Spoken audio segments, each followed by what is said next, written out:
Hello everyone, and welcome to a special E3 discussion brought to you by GameXplain.com. E3 just wrapped up a short while ago, and we spent the last several days decompressing and reflecting on everything that took place, and we wanted to share our thoughts with you. We invited our own Jimmy Thang to moderate a discussion between GameXplain contributor Thomas Arnold and myself, Andre Seegers. Join us as we talk about E3's biggest announcements, including Nintendo's Wii U and Sony's Vita, and answer pressing questions such as who had the best press conference, how E3 2011 stacked up to previous years, and what our personal favorite games of the show were.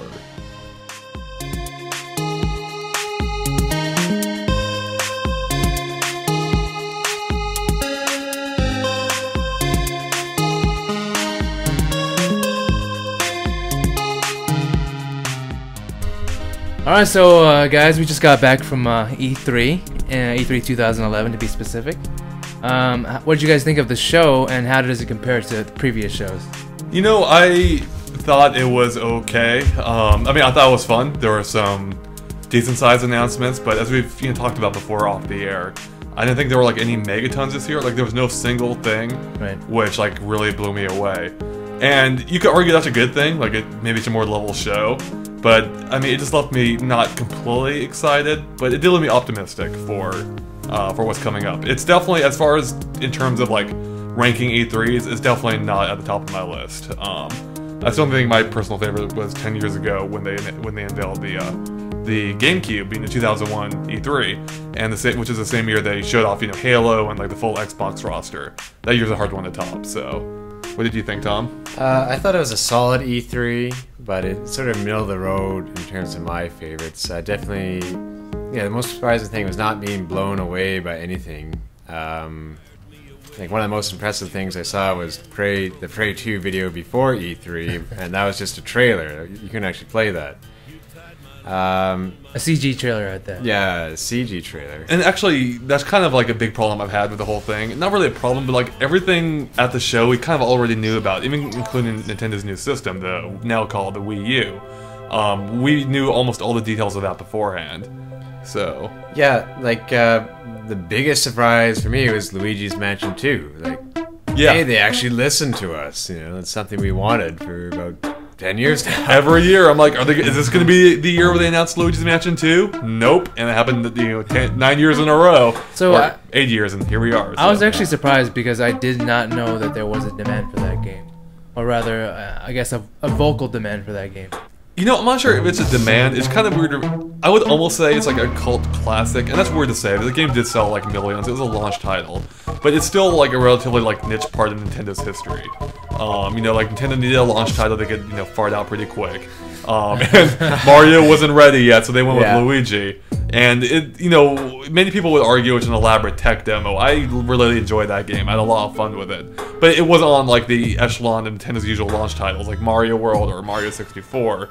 But I still thought it was like a really fun game that that almost would have been better off at not a system launch. But yeah, at the time I remember when it came out, I remember complaining about the game, hearing things from a guy like, "There's only one mansion." Like, what do you mean there's only one mansion? How do they get a game out of that? It was a big mansion. Yeah, I guess forgetting about something like Resident Evil being in a mansion, but and also just being choked to the lack of a Mario game. But thinking about it later, it's just. I was like, wow, I guess it was, thinking, I was better than I gave it credit for at the time. I was hankering for a sequel. Yeah, it's one of those games to think back on, and you only have fond memories of it, so... It's curious, is that, like, why didn't they make it Mario's Mansion? They could have probably sold more units that way. I think it was largely because when you buy a Mario game, you kind of know what you're getting into. Putting aside a spin-off title, spin-off, like, sport titles. Right. Basically, when you buy a Mario game, you kind of know what you're getting. You're getting, like, an adventure-type game. Whereas Luigi's Mansion represented, like, a completely different style of gameplay.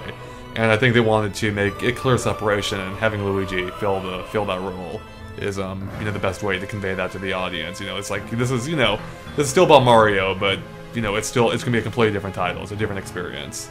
It could be too because Luigi is sort of portrayed as weak in that game or gets scared a lot, and maybe they wouldn't want Mario being like that all the time. So. That's actually a good point. Like, it allowed them to be a bit goofier with a franchise. Like, Luigi's Mansion is kind of a goofy game. Luigi's a pretty weird guy. Yeah, he is a very weird, borderline creepy guy. I know he breakdances. Yeah, he breakdances. He gets scared all the time. Like, his reactions are really like what really helped that game. And like just hearing him yell like Mario, like when he's searching for him, or going around humping furniture. Yeah, that's not in Luigi's Mansion 2 though. He just taps furniture. He love taps furniture. I think they just left it at a tap. Okay, but, that's unfortunate. That is a shame. That was. I did check that first actually in the game. But we'll probably have more chance to talk about Luigi's Mansion 2 later, I imagine. So. All right, let's move in to the press conferences, and let's start with Nintendo's press conference. That was probably the most talked about press conference because of the Wii U. And as Andre mentioned, you said, we kind of knew about the technology going into it.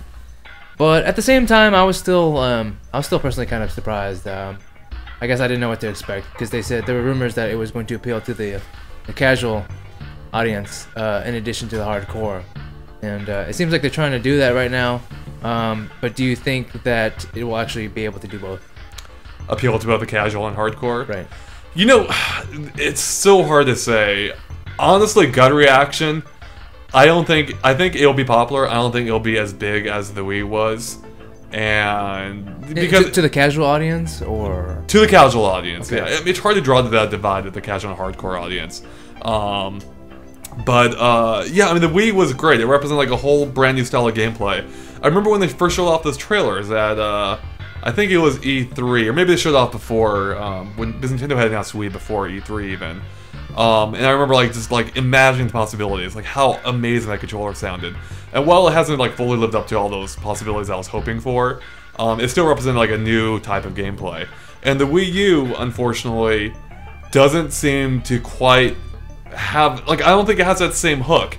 They're arguing that they're bridging the gap between hardcore and casual with this. And I guess their perspective is, hey, people play iPad games. Casual gamers play iPad and iPhone games. Here we have our own touchscreen. But I still think they're introducing, at its core, a more core style of gameplay. With a two-handed controller and a touchscreen that could potentially even, make games even more complicated. So I don't know, but especially with it being an HD system, it's going to cost more. I think Iwata has already said it's not going to be as cheap as the Wii was. I think it can be a little bit of a tougher road for it to have that same casual attractiveness. So, yeah. Personally, since I'm more of a hardcore gamer, I don't mind if it costs more, but that might affect overall sales. Thinking about other people, but a lot of people I know with the Wii who are casual gamers, they just kind of got bored of it and they didn't get their Wii fill-in-the-blank game to keep them going. So maybe Nintendo realized they can't constantly fill that need. But at the press conference, Nintendo made the Wii U look a lot like a set-top box for a TV.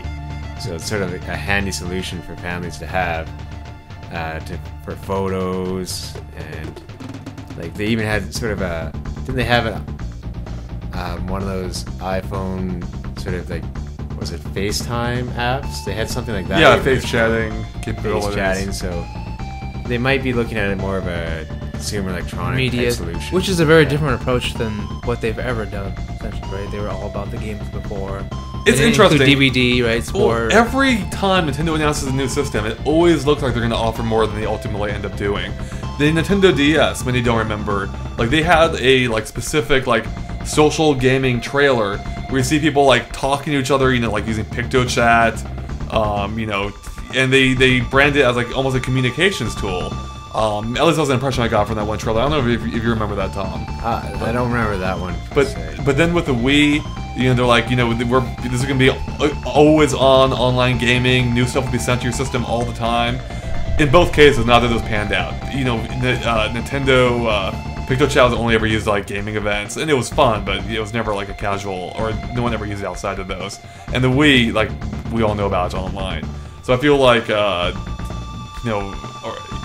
these are a lot of pie in the sky ideas Nintendo presented, and I don't know if they'll be able to live up to them all. So. Yeah, that's kind of how I feel about the whole system. I'm not sold on it yet. I mean, they showed like, oh, you can put the controller on the ground. It's like golfing. And it's like, is that gonna really make my experience better, more enjoyable? I mean, okay, watching that trailer, I was really impressed. I mean, I'll be honest. Like, I'm like, this is great. This is really cool. I actually think putting the controller on the ground, at least seeing it in action looks really cool. Like, you now have like a reference for which to swing your Wii remote. But at the same time, that's already complicating their casual gameplay. Like, now you need a Wii remote, the controller, you need to put it on the ground before you play. You need to line up and presumably, have an even better stroke than you would in the original Wii Sports. So they're asking a lot more now of consumers than they did with the simplicity of the original, which is like, here's a controller, you don't have to press any buttons, you just swing and you're playing the game. I wonder how many kids are going to end up stepping on the controller screen at first. Yeah. Remember, with Wiimotes, we didn't expect people to be so enthusiastic about it. Well, with young kids, that I know Nintendo builds a tough product, but you can't really build a tough screen. Yeah, that's true. A bulletproof screen, maybe. Yeah, well, a 200-pound weight-proof screen. Yeah, I don't think so. So outside of golf and perhaps maybe baseball, I don't know what else could you do with it by putting it on the ground, perhaps. Well, on the ground, I mean, that's a good question. I mean, I don't know. That's I don't know if putting it on the ground is going to be like a huge selling point of it. But at one point they are selling is the ability to use a screen as its own like window into another world. And in the golf case, it's representing the ball on the ground. But in some demos on the show floor that I was able to play, like one of them, it was a rhythm type game where on the TV screen you see like the main pirate on a ship dead ahead of you. And to his left and right, like 90 degrees to left and right basically, are two more pirate ships. And in order to see those, you actually have to hold the controller, and you move it left and right, and the view on the screen changes. Kind of like we've seen on the 3DS a little bit, like with Ocarina of Time 3D. Yeah. You can spin it around, or a Steel Diver, you can look around the world. Yeah. And that actually is really cool. It's like, you have your reference point, that's a TV that's always there, and then you have your window into the other world that's dynamic, and you can move around and see. And that actually, I do see a lot of potential for that. In fact, Ubisoft showed off their Killer Freaks game, which is probably one of the more complete games we've seen for the Wii U. In fact, one of the only games they've confirmed for the Wii U. And the way that works is, it's your window into the other world. That is your gun. Where you move it is where you're aiming, and it is really neat. I think there's a lot of potential there. So, yeah, but the controller screen, though, when you're starting to do 180s, you have to be prepared in that space. That's no fun to do when you're sitting on a couch or lying down in bed. Yeah, but with the screen, for possibilities, it's on the floor. I don't know, you could use that in a Zelda game, like how they used the Rumble Pack before to find treasure. Maybe you put it on the floor, which would be kind of cruel to gamers, so how much they'd have to move it around and look. Yeah. But they also had features like see another world. Like maybe in Zelda you could see both, like the light world and the dark. You could see the dark world through the screen or something. Yeah, that's pretty interesting. I didn't think about that. Well, like what I could see is, similar to that thinking. Like if you're playing if you're playing Zelda, right? Like on the Wii U, and those games are historically primarily from a third-person perspective, like behind Link. It'd be actually really neat, like if you're like just running through the environment, using the control stick to run, and then like if you're able to like at the same time on your screen like have it from Link's perspective and like look around the world as you're running through it on the TV, but look on your controller screen from his perspective, and like actually looking at the world around you. That's a good one. So you're getting like both that first-person vantage point without having like to muddle with like complicated camera controls, and you're still able to see where you're going on the TV. I think that would be really neat, actually. Yeah, or perhaps do something like Fatal Frame, where you can see the ghosts or something like that through your little controller screen, but you can't see them on the TV or something. Yeah, exactly. Yeah.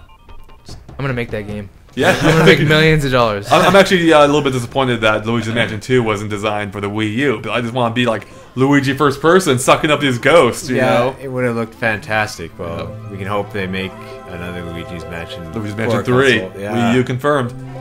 Right here, GameXplain. All right, it's not confirmed. No. Andre, I think you were the only one who actually got to go hands-on with the Wii U. The only one in the entire world, yeah. No, I GameXplain, I was the only one who got to try it. And actually, no, Tom, you said you held it as well. I held the controller. Okay, and general consensus was that it's pretty light. Yeah, it's super light. No, that may be because I'm not sure the battery was actually in it yet, because I think they were powered through the belts on the girls. Oh. So if that is the case, it's gonna be a little bit heavier. But from my impressions, it was super light, like much lighter than you would expect. Yeah. Do we know if it has? Is it rechargeable or actually used? They haven't batteries? confirmed. I'm gonna take a wild guess. It's gonna be rechargeable, I'm sure. Because powering that screen, you don't want to buy a bunch of AA's No, for. I'd want to dock it after every use, basically. So I don't know how they're gonna do it. Maybe they'll come out with a charger like the 3DS, where you just drop it onto a pad or something. But yeah. And could you keep it hooked up to that charger if you had a long gameplay session? That would be bad to run out of juice halfway. Yeah, but that's true. But that's the case with same case with the 6-axis or a DualShock 3, where you can run it connected to your PS3, basically. But I can have two then. I'm not gonna have two Wii U screens. That's true. That is true.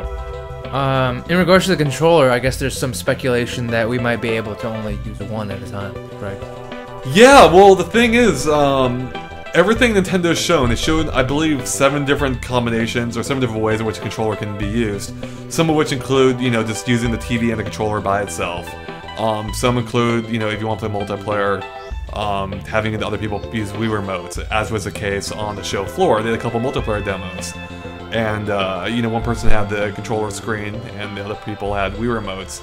So one example they had was called Chase Me. And that's where one person plays as, everyone's playing as a me. And one's dressed as Mario, and his goal is to get away. And the other 4 people are playing on the TV in split screen view. And their goal is to, catch him. And so the guy who's Mario, he's holding the controller, you can see the entire map from an overhead perspective, as well as, from a third-person perspective. And he's just running away. He's got the full view of the map. He knows exactly where everyone is. And everyone on the TV only has a limited view. It's actually almost identical to Pac-Man Versus, which Nintendo released in 2003. Which, came out on the GameCube and you used a Game Boy to play it. One person was Pac-Man, other people were Ghosts. And, yeah, it's cool. The applications I saw were neat. Unfortunately, like, when the rumors was coming out, almost every, this is my brain, I love imagining what the possibilities could be. Like, when the Wii came out, I was, super stoked. I'm like, oh, imagine all the things they can do. Yeah. And same thing here. All my first initial thoughts were, think of all the multiplayer examples they can use. Like, today, we just thought of, if you're playing a Mario Kart game with, 3 other buds on your, on your couch, and you're playing a split screen on the TV, your controller could be used for, a constant rear view mirror. And maybe, you could tap for item usage or something. All my ideas dealt with multiplayer, like 4 Swords multiplayer. Yeah. How awesome would that be? You're all playing, primarily on the TV, but when you go into a house, it transfers to your system, like it did on the GameCube with 4 Swords Adventures. And unfortunately, yeah, that's just not the case from what we've seen. It looks like only one controller can be used. And in fact, I was at Nintendo's roundtable the second night of E3 with Ubisoft, and someone actually asked that very question, hey, can you use more than one controller? And Ubisoft basically danced around the question and was like, well, that's not for us to confirm or deny, that's for Nintendo to talk about. And at this point, it seems highly unlikely you'll be able to use more than one controller, whether it's due to tech restrictions of the system or the wireless system they use to stream the image lag-free. I'm not sure, but it's disappointing all the same if that is the case.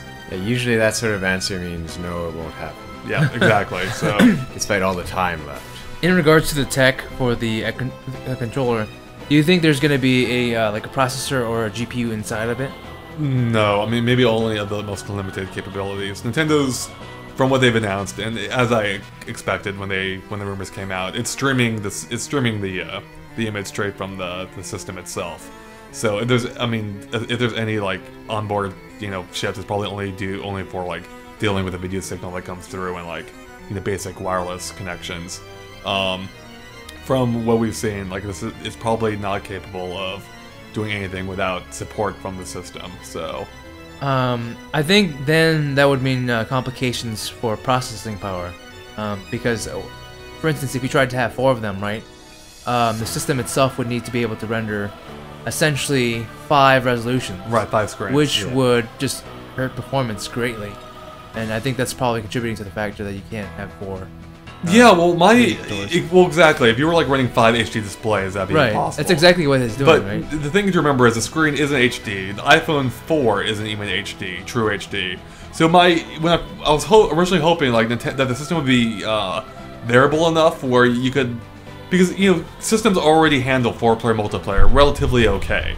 They already handle split screen pretty well. Yeah, but they downscale the graphics. Exactly, and that was I was hoping they'd be able to do the same. Maybe downscale from 1080p down to 720p. use lower resolution assets and be able to power 5 systems basically. Right. Because for instance, take 3D on the PS3, right? They're already running 2 720p images. And so if you just took one of the 720p images, split into 4, export one to each screen, bam, there you go. I know it's not quite that simple, because there is a little bit more. You're rendering different environments and whatnot. But it's just really disappointing if that's the case. And I don't know if like local hardware processing would really help. It might actually limit what it could do, because I guess it could augment the system's power, but take Force Swords on the GameCube. Because the Game Boys had their own chips and everything, you were basically getting a similar but downscaled experience. It was using like images a Game Boy could handle, whereas when you were on the TV, you were getting better graphics. So, and plus, it would also increase the cost of the controllers too. Yeah.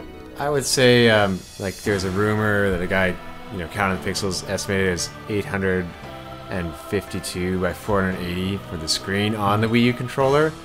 So that's not too much for a computer to process these days. So, it'd be nice if they could have more than one controller support and just leave it up to the developer what sort of resources he wants to tie to what. Like, maybe in multiplayer it'd just be some 2D stats on there. Like, at least have it so a game like WarioWare could use that, or if it's multiplayer, it could be some sort of 2D map. Yeah, the biggest problem. Maybe you have a question about this, Jimmy. Maybe if I'm jumping ahead here, but like the biggest problem really is they're positioning this as like the next gen, way to play games. Like while Microsoft and Sony are off dicking around with more motion controls, here's Nintendo with a brand new way to play. But the problem is if you're playing multiplayer, which was a huge part of the Wii. The reason the Wii caught on was because you have your friends over, they'd see it, they'd have fun, and they'd go buy their own. In this case, only one person is going to get that next-gen experience. Everyone else is going to be playing with the Wii remotes, if what we've seen so far is true. You still get better graphics, though, right? Well, no, you still get better graphics, sure, but you can get that on 360 and PS3. But everyone else is still going to have the fundamental Wii experience where they're pointing and doing motion controls, and they're not getting that second screen, and they're missing out on what makes it unique. Yeah, that's a good point. How much do you think this controller and system will cost? Well, I think Nintendo has already hinted at, or if not said, that they may be only selling it as a single SKU. Yeah, they did say that. So that means they're only going to sell it with the controller with the system. There's no way to buy the controller separately. And if that is true, that spells really big danger for you. Yeah, that confirms you're only going to be using one with the system, which sucks. I'm crushed by that. But if that's the case, the system itself, I think it was also already said it's not going to be as cheap as a Wii. And if that's the case, I'm guessing $300 minimum. I could see $350. I think I could see that being a possible price point for this, because you figure the hardware is going to be the Wii, but more power. It's going to be a much more powerful version of the Wii, and the controller itself is probably going to cost.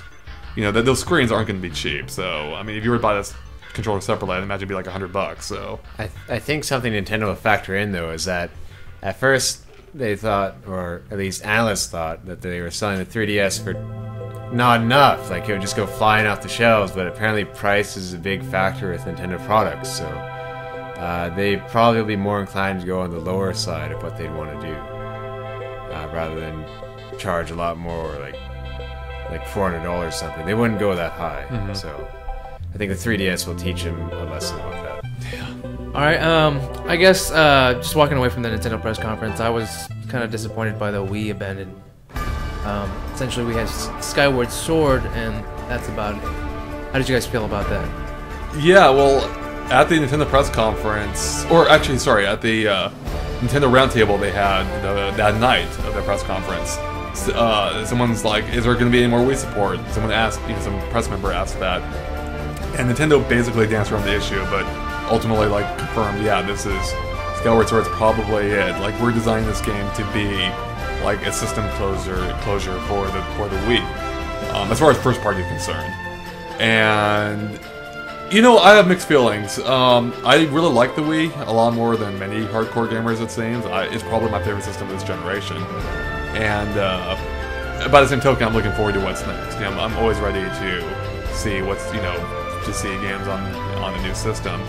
But I do think it is a shame.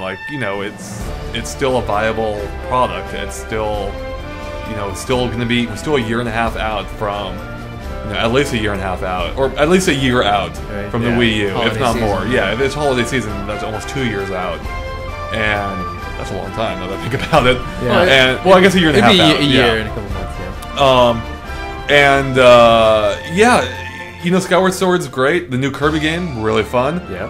And Rhythm Heaven is going to be a niche title, but then there's Wii Motion Plus, or Wii Play. We play motion. Yeah, Wii Play Motion, and there's just not a lot coming. It's disappointing. If you have a Wii, there's not a ton to look forward to unless there's other stuff they haven't announced. But I doubt that. So. I find it kind of odd that they actually candidly said that, because I don't know if this had anything to do with that, but their stock dropped after the conference and stuff like that. I think it had to deal with the fact that there isn't going to be a lot of Nintendo console games for another year after Skyward Sword ends. Right. Yeah, I feel it's unfortunate that Nintendo has a hard time focusing on more than one piece of their hardware, like at one time. Basically, kind of expect them to drop the Wii, like how they dropped the GameCube, like how they dropped the N64 when they announced the new one. It's a shame, like Andre says, that we can't keep going, or at least have a few teams working on titles. Something like the PlayStation 2 or the DS, they've had some of the best games at the end of their lifespan. What was it, DS? I just picked up Monster's Tale, and there's a Pokemon right in the same month that the 3DS came out. So, Yep. it's just missed opportunity, but maybe they only have so many resources. Right. All right, let's move on to Sony now. What did you guys think of Sony's show? I mean, they kind of came off of a really inconvenient PSN outage. Very much so. How do you think they came back from that with the little speech at the beginning?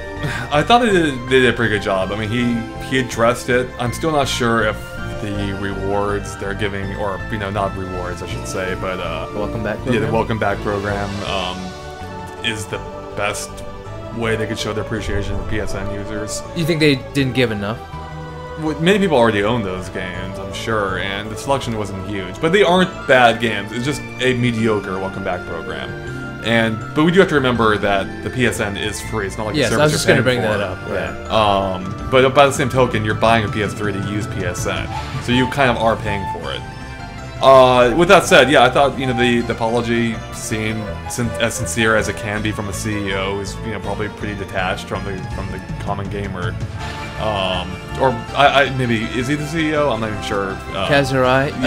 Yeah, I think he is the. one of the higher ups. Yeah. I think Howard Stringer is the highest. Yeah. Okay. Yeah. I mean, I thought just strictly speaking about the apology, I thought it was decent. Like they start off right away with that. Address elephant in the room by those exact words. Yes. And I thought it was good. So. I liked the little jab at the media, talking about how the media got good feed coverage. off.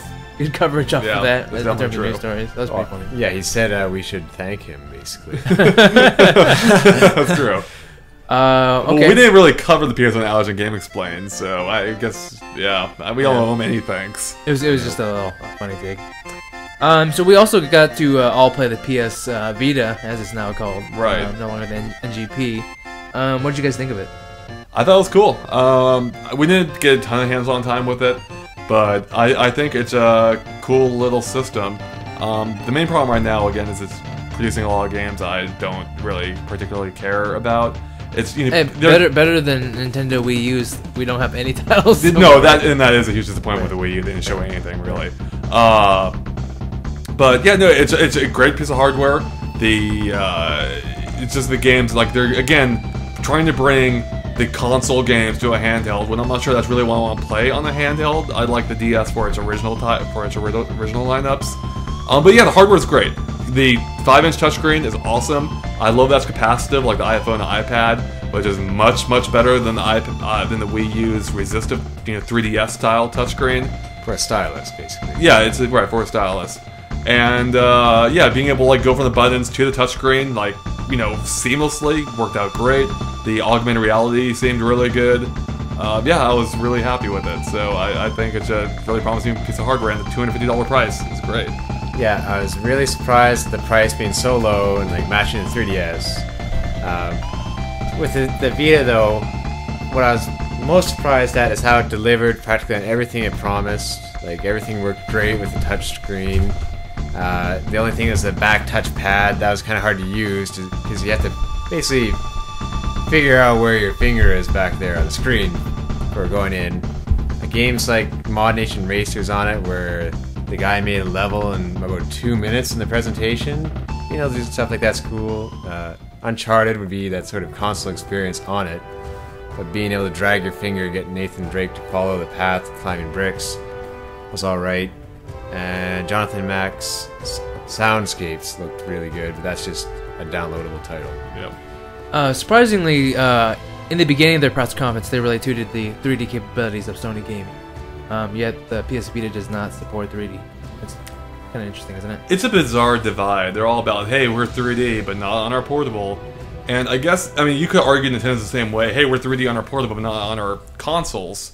So far we've seen from the Wii U. But Nintendo's whole stance has been like, hey, we're glasses free. You don't have to put on like those goofy 3D glasses and own an expensive TV to play our 3D. So it is weird that Sony's not following up on that, and that's the biggest the biggest disparity between the NGP or Vita and the 3DS is that there's just no 3D on it. And myself, I really like the 3D. I think it's really cool. So I think it is kind of a missed opportunity. But by the same token, with the money they're saving on that, they're probably investing in other resources of the system, like the hardware and the brilliant like OLED screen, which looks really good. So yeah, and of course Sony sells 3D TVs and glasses. Well, Nintendo doesn't. Yeah. That could be a big factor. And one thing though, with the Vita not supporting 3D, all the games will look a bit better than 3DS games that have to support 3D, because when you turn off that slider, the frame rate usually changes to be much faster on the... I think it's game dependent. Like, the fighting games, they were designed to run faster, and that is definitely noticeable. Yeah. Going back to the pricing, I think when they announced the pricing $250 and $300 for the AT&T network, a lot of people started clapping, and so, I mean, like, what do you think about the price? Do you think once it comes out, Nintendo might lower the price of the 3DS? I think Nintendo's going to definitely lower the price. Already, we're seeing sales are not going as fast as they planned, and $250 is apparently just too high for many people to have a handheld on top of when they probably already own like an expensive smartphone of some kind, and maybe an iPad too or something. So yeah, $250 I think is actually. It's a good price, but it's comparable to Nintendo, and they're offering a lot for it. It may still be even too expensive, though. If the 3DS is having trouble, coming off the DS line, which is like their best-selling product of all time. Mm-hmm. Yeah, I mean, maybe it still might be too high, but it came in at lower than I thought it would for the Wi-Fi model. What did the PSP 1 come in at? I don't remember. I couldn't tell you. So. Okay. All right, let's move on to the final press conference, Microsoft's Xbox press conference. A lot of focus on the Kinect. Yeah, a lot. Yes, and so what did you guys think of the press conference as a whole? I was the only one in person for it, but I think you guys watched the streaming too, right? Yeah. I as a fan, I really like motion controls. Mm-hmm. I was a little bit excited to see the support their gaming Kinect. But by the same token, none of those games look particularly, looked especially compelling by themselves. And outside of Kinect, they didn't really show a whole lot. They announced a Halo trilogy, which is cool, but they showed no gameplay at all, and that's not coming until next year, the same year Wii U is launching. And the game I'm actually most excited about is the remake of the 10-year-old Halo 1, which I loved, and I want to play it online. But that's the product I love most excited for. So I'd say, yeah, there's probably too much Kinect focus, if that's possible. And come on, Mass Effect with voice command. Yeah, how could you not love that? That was one problem. Sorry, Tom, I don't mean to interrupt you. No problem. That was one problem at the conference. Was that they were almost touting Kinect too much for each game, and they're like, it's amazing now, Kinect. You can instead of just pressing a button, you can say the phrase and be like, this is how I'm playing. No one's gonna play like that. Almost no one is gonna play like that, and it's not gonna change your gameplay. But it's still a binary decision. It's still like this or this. It's not dynamic or analog. It opens no new doors. It just allows you to make a simple choice more complicated, basically. I'd feel awkward talking to the Kinect by myself at home, or with people going around, and it was jarring when that guy would talk for Shepard, but then Shepard would talk after in a different voice. Yeah. Right. A lot of hardcore gamers were disappointed by the fact that it features so much Kinect support. But at the same time, I kind of felt them too. But at the same time, it's good to see that Microsoft isn't abandoning people who invested $150 into hardware. Yeah, no, I definitely agree with that. That is great to see. Yeah, and they kind of have to because they invested so much in Kinect. So they basically started a new product life cycle with that. So it was the opposite of what I'd expect for peripheral. A lot of times they just drop it right away. It's like, no, you got a few games for it. There you go. It almost makes me wonder they're gonna have to do kind of like what Wii U's doing, where they're reusing the Wii accessories or Wii controllers and whatnot with the next Xbox. Like, hey, we have Kinect support on this too, in addition to whatever else we do new. Pretty interesting. Let's see. In regards to the disappointment of the Xbox press conference, I feel like they probably needed to do the least in order to quote win the show, because I think right now they have the casual audience, right, with Kinect. Right. They're the best-selling console, and they're selling software. They don't really need to drop the megaton, if you will. I think for them it was probably easiest to just play it safe. They could probably get by more than Microsoft or Nintendo, or sorry, Sony or Nintendo. Wouldn't you agree? I would agree. I mean, I do kind of agree. Their sales are really good. I mean, they have both audiences, the casual and the hardcore. That's quite incredible, I think. You know, I'm still not convinced of how much of the casual audience they actually have. A lot of people did buy Kinect, but it remains to be seen whether they'll keep buying Kinect software. Like, you know, we don't know if they're going to stick around yet. Yeah, let's see if they get bored in 2 years, basically. But I do think they were the ones who had the least to prove. Right. And unfortunately, they proved the least. Okay, that goes into my next question. Who won E3? You know, I'm a Nintendo fan. I mean, I like to fanboy. I like to think. Okay, I don't think I'm biased really. Like, I like to think I'm pretty level-headed on all the systems. But without question, Nintendo designs the games that I find to be the most fun at their core, overall. You know. And so I was the most excited for Nintendo because they announced the Wii U, even if it had a relatively lackluster showing, it was still a new console. And they did announce a relatively stellar lineup for the 3DS, like a really strong support this year. And those games were all on the show floor in pretty complete forms, and they were a lot of fun.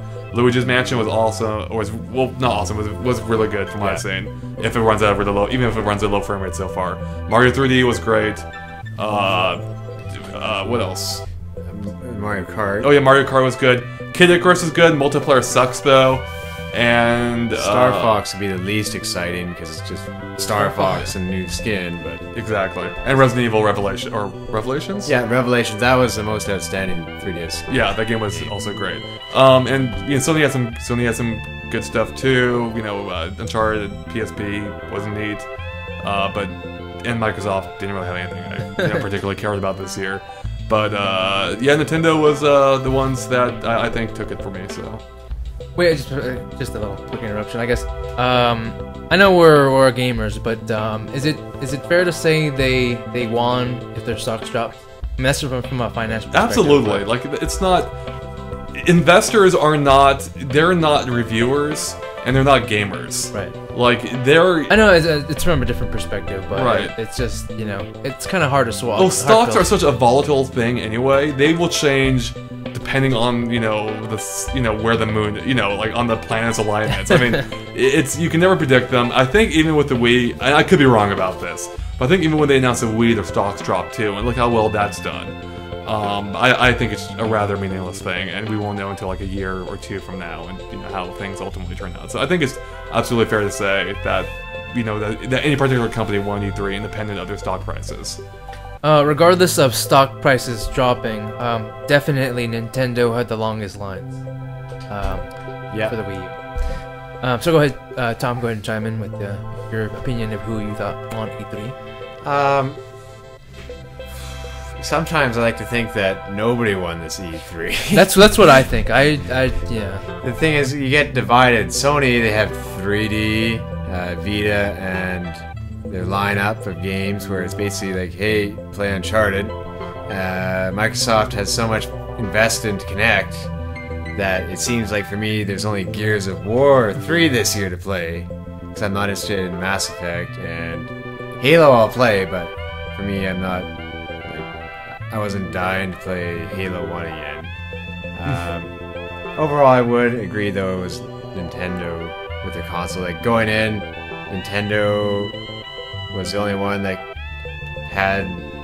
could lose the #1 position by doing something wrong, and well, Sony and Microsoft didn't take that away from them with their announcement, even though they didn't show any Wii U games. And I believe investors might have, sold some Nintendo stock to lower the price because they didn't see the big games there for the Wii U to fully understand it yet. Now, has the Xbox 360 what do you call it? Sold more units by this point than the Wii? Than the Wii? Yeah. No, it hasn't. I mean, I think throughout the year it may have. I think they did really well this year. In terms of like worldwide sales to date, they're still lagging far behind. So, and the Wii is still the #1 system. Okay. The final question, what was the game of the show? You want to start off, Tom, or? Okay, I'll let you think about it, maybe. Okay, I think he just kind of farted. Just farted. Okay. Strangely enough, I think I kind of have two. I think overall my favorite, and maybe it's only because I was most surprised by it, Resident Evil Revelations was really good. I really liked it. It looked great. It played great. It offered it offered a really fun experience that basically took the gameplay similar to Resident Evil 4 and combined it with like the atmosphere and setting and the pacing of Resident Evil 1. And it just, everything about it I really loved. I played through it twice, had a great time. Second to that, Song Generations I also really liked. The reason it didn't win though was because I prefer the 3D half to the 2D half. They have the modern Sonic and classic Sonic. I prefer the modern Sonic. I think it played better than the classic Sonic, and so like if I only end up liking half that game, that's gonna be a problem. But I had fun with that too. I played the demo probably 2 or 3 times. So cool. I was thinking Resident Evil Revelations, but I'll go with Zelda Skyward Sword just because they actually delivered on the motion controls in that game, and it looks to deliver many new opportunities of gameplay in the Zelda world, a world where I felt like I was doing the same thing over and over again. I kind of got really slow at finishing them, but this one I think will be different. Back to a more fresh experience. Yeah, the demo was fun, except I was really disappointed to learn when I was at their roundtable that night, the first night, when they're like, oh, and now you can, when you stab your sword into these pedestals at certain points, you warp to this alternate Twilight realm, they didn't call it that, and you have to go collect teardrops. I'm like, this sounds just like Twilight Princess, which I hated, and so I'm a little bit disappointed about that news, but it looks like they're doing some different things in that world, so it might be more interesting this time, so. And now I'm gonna get a bunch of angry emails and YouTube comments about like how I'm not a true Zelda fan, so. Well, I think my personal favorite game of the show. Sorry, Jimmy, no one asked you. Oh, and with that we end the show. No, I'm just gonna say it wasn't playable by me, anyways, but by presenter. But I was really surprised by Prey 2. It looked a lot like the fake CG trailer they showed on online. I love the art style, sort of Blade Runner-esque. Yep. And it sort of just came out of nowhere and surprised me. So yeah, I haven't seen it, but I need to check it out from everything I've heard you and Wes talk about. So, right. Yeah. Well, Stranger's Wrath meets Star Wars can be my favorite game that's playable next year. Okay, and that's all the questions I have. Thanks, guys. All right, thanks, Jimmy. Thank you. Great questions. No problem. All right. Thanks for joining us for our E3 discussion. Make sure to head on over to GameXplain.com for more impressions of these games and other video discussions.